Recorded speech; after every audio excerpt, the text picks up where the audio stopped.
Breaking news we have been following this morning. Pope Francis has died at the age of 88. The Vatican announced this morning that the pontiff passed overnight, just hours after celebrating Easter. Fox's Doug Luzader has more this morning from Washington, D.C. on the Pope's life and what comes next for the Catholic Church. Good morning, Doug.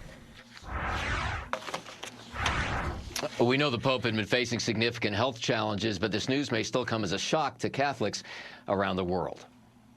Pope Francis spent some of his last hours visiting the faithful. Perhaps defying the wishes of his doctors, he celebrated a final Easter in public before the news of his passing began to emerge.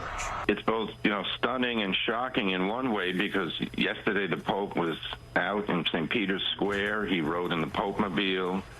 He gave the blessing from the balcony of St. Peter's, and, he looked very animated. In a statement, the Vatican said, "The Bishop of Rome, Francis, returned to the house of the Father. His entire life was dedicated to the service of the Lord and his church.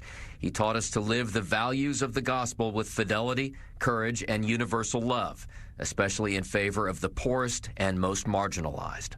The white smoke emerged from the Vatican back in 2013, signaling a new era for the church. Following Pope Benedict XVI's stunning resignation, the Cardinals selected Jorge Bergoglio as the next pope. Choosing the name Francis, he became the first Latin American pontiff. His humble ways and soft touch regarding church doctrine appealed to many, but also sparked controversy.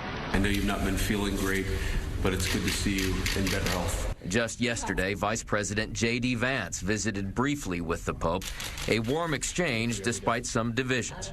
Buona Pasqua. In recent appearances, the Pope's battles with respiratory issues had clearly taken a toll. His absence will leave a void now for a church that Pope Francis sought to lead into a new age. And next will be the age-old process of selecting a new pope, with eligible cardinals gathering in Rome to select a new pontiff. Back to you guys.